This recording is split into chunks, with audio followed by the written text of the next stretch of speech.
Sir, stop right there.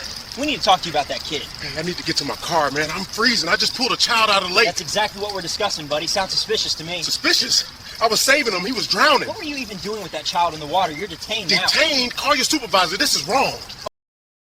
The situation looks suspicious. Adult male by himself with kids in a quiet spot. Child looked like he was in trouble, sir. A guy dives into ice-cold water to rescue a drowning kid. Does CPR, gets the boy breathing again, and ends up in handcuffs for it. This is Marcus Jackson, 41 years old, 13 years in the Army's 82nd Airborne Division. Purple Heart, Silver Star with Valor. The man who pulled 2 wounded squad members to safety under heavy machine gun fire in Kandahar, now a full-time paramedic and firefighter. And Officer Brandon Hayes just put him in cuffs for the most heroic thing a person can do, saving a 10-year-old boy from drowning in 48-degree water. Officer Hayes doesn't realize it yet, but he already has 15 previous complaints of racial targeting. 15 black people who said Hayes singled them out for no reason. 15 complaints that Internal Affairs brushed off every single time. And Marcus Jackson is about to become the case that finally gets this officer fired. When that Bodycam video goes public, when the kid tells his story in court, when Marcus's military file gets pulled up, when Hayes's long history of biased stops comes out, this wrongful arrest is going to cost the city $8 million and make it crystal clear that ignoring a pattern of abuse turns into massive legal liability. Drop a comment if you think officers who have repeated, documented bias should be removed before they handcuff actual heroes. What you're about to hear is how real courage turned into a criminal accusation, how one little boy's honest words took on an entire broken system, and how a highly decorated veteran had to fight just to prove he did nothing wrong. Marcus Jackson was 41. His body carried the marks of a life spent running toward danger. 13 years active duty with the 82nd Airborne, the unit the Army calls when the mission is too hard for almost anyone else. 4 combat tours, Iraq twice, Afghanistan twice. He retired as a staff sergeant. The medals weren't just for showing up. They were earned in blood, pain, and refusing to leave anyone behind. Purple Heart, Kandahar, 2008. Took multiple pieces of shrapnel from a roadside bomb while dragging 2 badly wounded guys to an extraction point. Bleeding from his leg, arm, and side, still carried both men. Both lived because Marcus refused to quit on them. Silver Star with Valor, Paktika Province, 2012. His platoon was pinned for 7 straight hours. Marcus kept the fighting position, took another wound, ran out of ammo, started throwing whatever he could find, rocks, pieces of gear, anything to keep the enemy back until air support showed up. Saved 11 lives that day. Medical retirement in 2019. Too many surgeries, too much damage that wouldn't heal right. But the instinct to save people didn't stop when he left the Army. He became a paramedic, then a firefighter. 8 years at Station 17. Known for keeping his cool when everything was falling apart. Known for bringing people back alive. Officer Brandon Hayes was 37, 12 years with the Harrison County Police Department. Those 12 years had built a file that should have ended his badge long before he ever crossed paths with Marcus Jackson. 15 formal complaints, every single one from a black person. Excessive force, illegal stops, racial profiling, bogus arrests, intimidation. Internal Affairs looked at everyone and cleared him 14 times. Not enough proof. Complainant didn't follow through. Officer followed procedure. 1 single written reprimand. No days off. No mandatory training. Just a sheet of paper nobody ever looked at again. Those 15 complaints painted a very clear picture. A delivery driver handcuffed for loitering at the same corner he stopped at every day. A community college instructor held for trespassing in his own classroom. A hospital respiratory therapist questioned for theft while still wearing hospital scrubs and her hospital badge. A middle school basketball coach detained for suspicious behavior at the gym where he'd coached for 9 years. A UPS driver pulled over 6 times in 4 months for made-up traffic violations. A dad put in cuffs for child endangerment while buckling his own son into the car seat because Hayes didn't believe the boy was really his. Every single person, black, every single case, no charges or charges dropped. Every single person filed a complaint. Every single story was the same. Officer Hayes sees black skin and sees a problem first. Hayes arrests first, asks questions never. Hayes has a pattern. But patterns only matter when somebody in power decides to actually look. And for 12 years, Harrison County Police chose not to look. March 18th was bitter cold, 40 degrees. Early spring still acting like January. Harrison Pond looked dark and mean under thick gray clouds. Water temp right at 48 degrees, cold enough to shut your body down fast. Marcus had driven out there on his day off to clear his head. Wife and kids were visiting family. He just wanted an hour of quiet. Trail, water, no radio calls, no sirens. He parked at 2:35, zipped up his coat, started walking the path along the shore. The park was almost deserted. Too cold for picnics, too early for evening walkers. Just Marcus, the wind whipping off the water, and, somewhere he couldn't see yet, 2 10-year-old boys playing way too close to water that doesn't give second chances. Officer Brandon Hayes was on patrol, saw a couple cars in the Harrison Pond lot on a day this cold, and figured it was worth a look. Or at least that's what he'd write in the report later. He pulled in, decided to check the area. And when Hayes checked black people, it usually ended with someone in cuffs. Marcus was maybe a quarter mile down the trail when the scream hit him. Not playing, not messing around. A scream that says someone is about to die. "Help! Help! He's drowning! Somebody please!" Marcus took off running, 60 yards around the curve, and saw 10-year-old Jaden Carter standing at the edge, screaming and pointing at the pond where his best friend Caleb Monroe was 25 feet out. Thrashing, going under, popping up for one panicked breath, going under again. Caleb had stretched too far for a flat rock to skip. Slipped. Fell into 11-foot water that was 48 degrees. The cold shocked his system instantly. Couldn't breathe right, couldn't move right. Pure panic. He was drowning 25 feet from the bank. Jaden couldn't swim well enough to help. All he could do was scream, and the only person close enough to hear was a black man sprinting straight toward them. Marcus hit the shore, saw Caleb go under and stay under, knew there were only seconds left. Didn't think about the cold. Didn't think about being alone. Didn't think about anything except get to the kid. Kicked his shoes off while running, threw his coat, dove in fully clothed. The water felt like knives. Chest locked up. Breathing turned into sharp, painful gasps. But his training took over. Years of emergencies took over. Swim. Reach. Secure. 25 feet of freezing water. Muscles cramping. Arms heavy. Still made it. Grabbed Caleb just as the boy slipped under for what would have been the last time. Pulled him up. Caleb was completely limp. Hypothermia and no oxygen taking over fast. Marcus locked him in a rescue carry, fought his way back to shore. His own body was shutting down from the cold, but he got there, hauled Caleb onto the grass. Jaden stood there sobbing, shaking, terrified. "Is he okay? Is Caleb okay?" Marcus felt for a pulse. Weak. No breathing. Started compressions immediately. 30 compressions.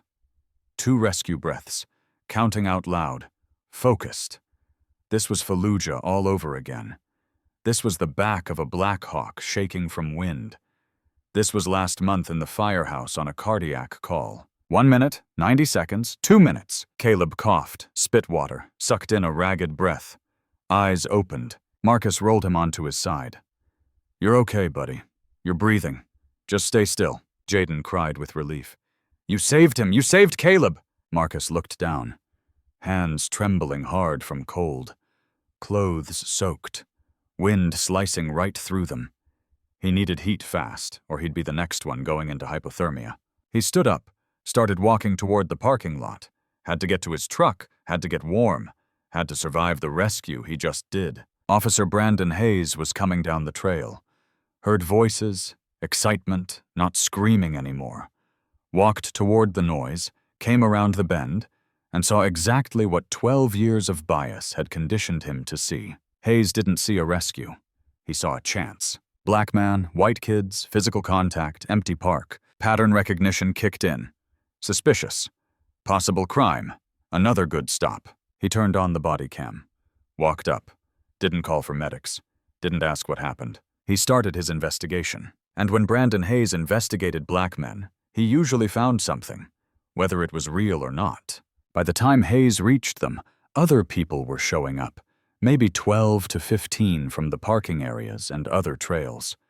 They saw a drenched man, a kid coming around on the grass, another kid crying. Most of them instantly understood. Rescue, emergency, hero. Someone asked, "What happened here?" Jaden told anybody who'd listen. Caleb was drowning. This man jumped in and saved him. A lady already had her phone out, calling 911. There's a kid who almost drowned. We need an ambulance right now. A guy walked up to Marcus. You okay, man? You're shaking bad. You need to get warm. Marcus nodded, teeth chattering. I gotta get to my truck. I'm freezing. He started walking. Jaden followed. Thank you for saving Caleb. Thank you so much. Marcus gave a weak smile through the shaking. Make sure they take him to the hospital. Officer Hayes stepped right in his path, hand near his gun, body squared up, aggressive. Sir, stop right there. Police, we need to speak with you. Marcus stopped, turned, saw the look he'd seen too many times in 41 years. Not worry, not respect, just plain suspicion. I need to get to my truck. I'm freezing. I just pulled a kid out of the pond. Hayes looked him up and down. Black man soaked head to toe. Quiet park. White kids. Every checkbox in his head got ticked. That's what we need to talk about. What were you doing with that child in the water? Marcus stared at him, understanding exactly what the question really meant. What was I doing? I was saving him. He was drowning. I jumped in and did a rescue. Officer Mia Reyes, Hayes' partner, pulled up. 4 years on the job. Still followed Hayes' lead. And Hayes' lead was always suspicion when the person was black. She moved to Marcus's side. Standard unknown subject positioning. The situation looks suspicious. Adult male alone with kids in a deserted spot. Child in distress. We have to verify what happened. That's what Brandon Hayes does. He takes normal situations and turns them into something suspicious when the person is black. Delivery driver at his own stop equals loitering. Instructor in his own classroom equals trespassing. Coach at his own school equals suspicious person. Paramedic saving a drowning kid equals suspicious contact with a minor. The pattern was already on paper. 15 complaints, 15 times cleared. And Hayes learned he could keep going forever as long as he used the right phrases. Suspicious circumstances. Officer safety. Need to verify. Jaden ran up. He saved Caleb! Caleb was drowning and he jumped in and saved him. Why are you stopping him? Officer Reyes held up a hand. Son, step back. We're handling this. But he's a hero! He saved my best friend! Hayes ignored the kid, looked at Marcus. Sir, we need ID, and we need you to explain why you were in the water with this child. Marcus was shaking so hard he could barely get the words out, lips turning blue, fingers numb. I heard screaming. A kid was drowning. I'm a paramedic. I'm trained in water rescue. I went in and saved his life. That's what happened. So you're saying you didn't know this child before today? No. Never saw either of them before in my life. I was walking. Heard screaming. Saved a drowning kid. Hayes pulled out his notepad. Wrote something. His whole vibe said he didn't buy it. And you just happened to be in this empty part of the park at the exact time these kids were here alone? Marcus felt the change. This wasn't about finding out the truth. This officer had already decided he was a threat. This wasn't investigation. This was justification for an arrest that was already in his head. Are you seriously saying I did something wrong? I saved that kid's life. We're investigating. An adult male alone in the water with a child in an empty park requires investigation. People in the crowd started getting louder. Officer, that man pulled the boy out of the water. I watched him do CPR. The kid was drowning. He saved him. An ambulance is coming. What are you doing? But Hayes had already made up his mind. And when Hayes made up his mind about black men, it usually ended in cuffs. Sir, turn around. Hands behind your back. You're being detained for investigation. Marcus couldn't believe it. Detained for what? Suspicion of child endangerment. Suspicious contact with a minor. Possible assault. Assault? I did CPR. I saved his life. Sir, don't make this harder than it needs to be. Jaden was screaming and crying. He didn't do anything wrong. He's a hero. He saved Caleb. But the cuffs were already out. Officer Reyes grabbed Marcus's arm. Still soaked, still shaking from cold, now shaking from shock and anger. Forced his arms behind his back. Cold steel clicked on his wrists. Marcus Jackson. Silver Star. Purple Heart. Combat veteran. Paramedic. The man who saved 2 soldiers in Kandahar. The man who just brought a 10-year-old back from drowning under arrest. Jaden crying. Crowd yelling. Someone shouted, "This is wrong! He saved that boy!"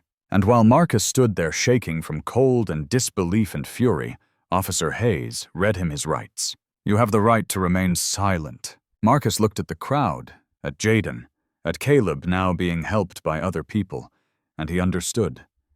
He saved a child's life, and he was being arrested for it. Not because of what he did, because of who he was, and because Officer Brandon Hayes had been doing exactly this for 12 years, and nobody ever stopped him. At the station, Marcus sat in an interview room.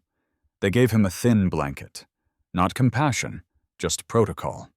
Still wet, still cold, still shaking, now handcuffed to a metal table. Detective Laura Bennett walked in. 16 years on the job. She'd already read Hayes's report. Black male, white child, water. Empty park, physical contact, suspicious circumstances. She'd also seen Hayes's file. 15 complaints, all cleared. She knew exactly what this was. Another Hayes special. Mr. Jackson, I'm Detective Bennett. I need to ask you about what happened at the pond today. Marcus looked at her with eyes that had seen war, death, medals, and now this. I saved a drowning kid, that's what happened. And Officer Hayes arrested me for it because I'm black. That's also what happened. Detective Bennett took notes. Walk me through it. Why were you at the park? Day off. Went for a walk by myself. Heard a kid screaming. Ran to the sound. Saw a boy drowning. Jumped in. Pulled him out. He wasn't breathing. I did CPR. He lived. That's the whole story. And you had never seen these children before? Never. Officer Hayes's report says the circumstances appeared suspicious. Empty park. You alone with kids. Physical contact. Marcus's voice got harder. Officer Hayes has 15 complaints of racial profiling against him. 15. I looked him up while I was sitting in your holding cell. 15 black people filed complaints. 15. And he's still out there. So when he says suspicious circumstances, what he really means is a black man appeared. That's his pattern. And I'm just the latest person he did it to. Detective Bennett didn't answer. Because he was right. And saying it out loud would mean admitting the department had protected Hayes for 12 years. I pulled him out of freezing water. I did chest compressions and rescue breaths for almost 2 minutes until he started breathing again. Yes, I touched him. It's called CPR. It's called saving a life. A knock. Another officer leaned in, whispered something. Detective Bennett stepped out. Came back 2 minutes later. The boy you pulled out is at the hospital. He's stable. He's alive because of what you did. And the other boy, Jaden Carter, is here with his parents. He's giving a statement. He says you did a rescue. Marcus closed his eyes. Finally, the truth. In a different room, Jaden Carter sat with his mom, dad, and a child advocate. He'd stopped crying, but his eyes were still red. 11 years old, but speaking clear and straight. The way kids do when they've seen something real and unfair. Jaden, can you tell us what happened at the pond today? Me and Caleb were skipping rocks. He reached too far and fell in. The water was super cold. He started screaming. He kept going under. I got so scared. I can't swim good either. So I just yelled for help. And then, a man came running. A black man. He didn't ask anything. He just saw Caleb in the water, threw off his jacket and shoes and jumped in. The water was freezing. He swam out, grabbed Caleb and pulled him to the side. Caleb wasn't breathing. The man did CPR. He saved Caleb's life. Did you know this man before today? No. Never saw him before. But he saved Caleb. Caleb would be dead if he didn't help. After Caleb was breathing again, what did the man do? He was shaking really bad. Said he was freezing. Started walking to his truck to get warm. Then the police officer came, stopped him, and arrested him. Why do you think the officer arrested him? Jaden looked at his parents, then back at the detective, and said the line that would be played in courtrooms and news reports. I think because he was black. Because he saved Caleb and should be treated like a hero. But the police officer treated him like he did something bad. And he didn't do anything bad. He saved my best friend. Jaden's mom spoke, voice shaking with fury. Detective, my son just told you this man is a hero. Why is he still in custody? And why was he arrested by an officer who has a long history of doing this to black people? Detective Bennett had no good answer. Sergeant Victor Morales was reviewing Hayes' arrest report. He was also looking at Hayes' personnel file, because this wasn't the first time Hayes' arrests had raised red flags. Just the first time the person he arrested had a record that made ignoring it impossible. Morales ran Marcus's name. No warrants, no record, clean. Then the military flag popped up. Service record linked through VA. He opened it. Stomach dropped. United States Army 2006 to 2019. 13 years. 82nd Airborne Division. Staff Sergeant. 4 combat tours. Awards. Purple Heart. Kandahar, 2008. Wounded saving 2 soldiers. Silver Star with Valor. Paktika 2012. Held position under fire. Saved 11 lives. Multiple Army Commendation Medals with V device. Combat Infantryman Badge. Honorable Discharge. Medical Retirement. Current Paramedic/Firefighter. Station 17, 8 years. Multiple life-saving awards. Sergeant Morales leaned back. Officer Hayes just arrested a decorated combat hero and active firefighter for saving a drowning child. He opened Hayes' file again. Read the 15 complaints. Read the dismissal reasons. Read the pattern that had been ignored for 12 years. He called the chief. Chief, we've got a serious problem. Hayes arrested a Silver Star recipient for doing a water rescue. This one ends his career, not just the arrest. The chief looked at everything. Marcus's military record, Jaden's witness statement, the civilians who saw the rescue, Hayes' 15 prior complaints, the pattern of targeting black people, the internal affairs dismissals that never should have happened. He made the call. This stops here. Get Jackson out of holding. Get the city attorney on the phone. Suspend Hayes immediately pending full investigation. I want every one of those 15 complaints reopened. I want to know why they were dismissed. And I want to know why an officer with this history was still on the street. Marcus was brought out, uncuffed. Detective Bennett's face was tight. Part apology, part damage control. Mr. Jackson, you're free to go. We've confirmed your story. Multiple witnesses say you did a heroic rescue. The boy's friend gave a full statement. We're sorry for the mistake. Marcus stared at her. Mistake? Officer Hayes has 15 complaints doing exactly this, arresting black people for nothing. And you call it a mistake? This isn't a mistake. This is a pattern. And your department protected that pattern until he arrested somebody whose medals you couldn't ignore. Sergeant Morales stepped in. Mr. Jackson, I'm Sergeant Morales. What happened to you today was wrong. Officer Hayes has been suspended pending full investigation. We're reopening every complaint against him. Your service, Your work saving lives, what you did today, everything shows who you really are. You're a hero. You never should have been treated like anything less. Marcus looked straight at him. I shouldn't have been treated like a criminal because I'm black. My medals don't change that. What matters is that Officer Hayes saw a black man and saw guilt. And he's been doing it for 12 years. And your department let him. He walked out. His wife Alicia was waiting in the parking lot, saw him and ran. He was still in damp clothes, still cold, still shaken.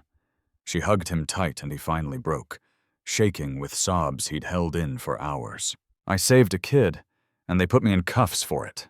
I know, baby, I know. We're gonna fight this. They drove home. And Marcus thought about everything he'd survived. War, wounds, loss, service, and how none of it stopped him from being arrested for being a hero while black. 7 weeks later, the lawsuit was filed. Jackson versus City of Harrison, Officer Brandon Hayes, Officer Mia Reyes. But this one was different.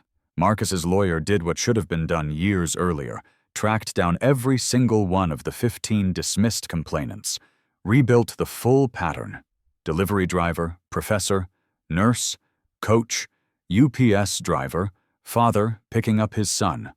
All black, all arrested on fake reasons, all charges dropped, all complaints buried by internal affairs. And now a Silver Star recipient arrested for saving a drowning child. The pattern was undeniable. The proof was crushing. The city couldn't defend it. Settlement took 10 months. But the city knew they would lose. Not just on Marcus's case, but on the pattern, on the years of protecting Hayes, on the failure to stop him. $8.4 million total. $1.4 million to Marcus for civil rights violation, emotional trauma, PTSD flare-up from the arrest. $7 million in punitive damages, not just for him, but for the pattern, for the 15 other victims, for the message that this stops now. Officer Brandon Hayes, terminated. Badge and certification revoked. Can never work law enforcement again. Officer Mia Reyes, 90-day suspension for blindly following Hayes. Mandatory bias training. Reassigned. Internal affairs supervisors who cleared 15 complaints, all reviewed. 4 demoted. 2 terminated for intentionally burying cases. Sergeant Victor Morales, no discipline. Assigned to redesign the complaint system and create an early warning program for officers with repeated complaints. The department reopened all 15 old complaints against Hayes. 9 were sustained as misconduct. 5 led to settlements with the original complainants. The pattern was finally on record. The system that shielded Hayes was finally exposed. Brandon Hayes wasn't a single bad apple. He was proof of a system that protected bad apples, dismissed complaints, gave officers every benefit while giving none to black citizens, and only took action when the victim was a decorated war hero who saved a child on video. 15 complaints should have been enough, but the system didn't care about 15 black people saying the same thing. The system only cared when one of them had a Silver Star and had just saved a little boy's life. And that right there is the real crime. Marcus Jackson jumped into 48-degree water to save a drowning 10-year-old boy, performed CPR, brought him back, and was arrested by Officer Brandon Hayes, who had 15 prior complaints of racial profiling and had never truly been held accountable, until he arrested someone whose heroism nobody could ignore and whose record nobody could dismiss. The $8.4 million settlement was big. But the real win was ending Hayes' career, forcing the pattern into the open, and making the system finally look at how it spent 12 years protecting an officer who targeted black people. So here's what I want to ask you. Should cities be forced to pay even more when they ignore 15 complaints about the same officer? Should the people who repeatedly dismiss real complaints face actual criminal charges? And should we have a national public database that tracks officers with clear patterns of misconduct? Put your thoughts in the comments. I really want to read them. This story shows that even a Silver Star, even combat scars, even saving a child's life can't always protect you from racist policing. But it also shows that patterns can be dragged into the light, that pressure can force accountability, and that refusing to stay silent actually changes things. Thank you for staying with me through this one. If it hit you, even a little, drop a like, share it with someone who needs to hear it, and subscribe if you want more stories that tell the truth. I'm Flint, sending you strength and a reminder that your voice still matters. See you in the next one, friend.